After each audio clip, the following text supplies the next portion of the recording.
Assalamualaikum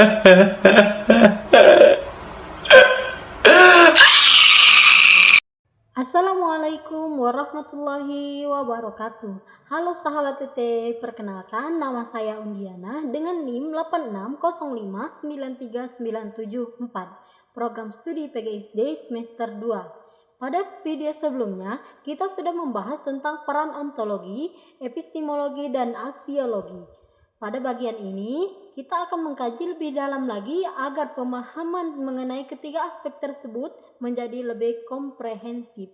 Selamat menyaksikan. Soal yang pertama, bagaimana filsafat ilmu mengawasi dan mempertanyakan eksistensi keilmiahan serta nilai-nilai dalam ilmu pendidikan. Jadi, filsafat ilmu berperan sebagai landasan kritis dan ilmu pendidikan dengan cara mengkaji tiga aspek utama, yaitu yang pertama yaitu ontologi, mempertanyakan apa hakikat pendidikan itu, objek yang dipelajari serta realitas dalam dunia pendidikan. Yang kedua yaitu epistemologi, mengkaji bagaimana pengetahuan pendidikan diperoleh, metode yang digunakan serta kebenaran ilmiahnya. Dan yang ketiga yaitu aksiologi, menilai manfaat dan nilai-nilai yang terkandung dalam pendidikan seperti etika, moral, dan tujuan pendidikan itu sendiri. Nah, dengan adanya filsafat ilmu, pendidikan dapat berkembang secara ilmiah, sistematis, dan memiliki nilai yang berguna bagi masyarakat.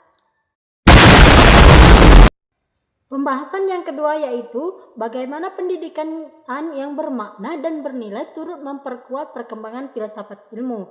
Jadi, pendidikan yang bermakna dan bernilai dapat memperkuat perkembangan filsafat ilmu karena pendidikan menjadi sarana untuk mengembangkan cara berpikir kritis, logis, serta ilmiah.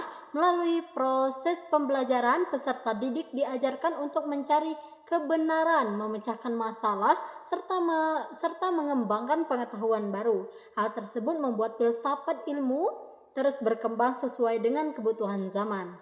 Karena selain itu, pendidikan juga membantu menanamkan nilai moral, etika, dan tanggung jawab dalam penggunaan ilmu pengetahuan agar manfaat bagi kehidupan masyarakat. Oke, yang ketiga yaitu mengapa filsafat ilmu dapat disebut sebagai pisau analisis dalam membedah persoalan-persoalan pendidikan. Jadi, filsafat ilmu itu juga disebut sebagai pisau analisis karena dapat digunakan untuk memahami, mengkaji, dan memecahkan berbagai masalah dalam pendidikan secara mendalam dan kritis. Filsafat ilmu menganalisis pendidikan melalui tiga aspek utama, yaitu ontologi, epistemologi, dan aksiologi. Yang pertama yaitu ontologi, digunakan untuk memahami hakikat dan tujuan pendidikan.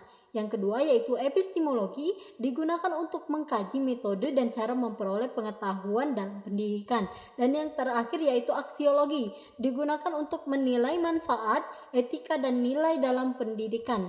Dengan ketiga aspek tersebut, filsafat ilmu membantu menemukan solusi yang lebih tepat, ilmiah, dan manfaat dalam. Yang keempat yaitu contoh konkret penerapan filsafat ilmu dalam praktik pendidikan. Contoh penerapan filsafat ilmu dalam pendidikan dapat dinilai dalam penyusunan kurikulum, penggunaan metode pembelajaran, dan pengambilan kebijakan pendidikan. Dalam proses pembelajaran, guru menggunakan metode diskusi dan memecahkan masalah agar siswa dapat berpikir kritis dan aktif. Setelah itu, pendidikan karakter juga diterapkan untuk menanamkan nilai moral, etika, dan tanggung jawab kepada peserta didik. Penerapan filsafat ilmu membantu proses pendidikan menjadi lebih terarah, ilmiah, dan bermanfaat bagi kehidupan masyarakat. Baiklah sahabat UT sekalian, dari penjelasan saya tersebut dapat disimpulkan bahwa filsafat ilmu dan pendidikan memiliki hubungan yang saling memengaruhi. Filsafat ilmu membantu pendidikan menjadi lebih ilmiah dan terarah, sedangkan pendidikan membantu perkembangan ilmu pengetahuan dalam kehidupan manusia. Mungkin hanya ini yang dapat saya sampaikan. Apabila terdapat kesalahan saya mohon maaf, dan kepada Allah saya tidak lupa memohon ampunannya. Kepada baginda Rasulullah saya Saya memohon syafaatnya. Wassalamualaikum warahmatullahi wabarakatuh.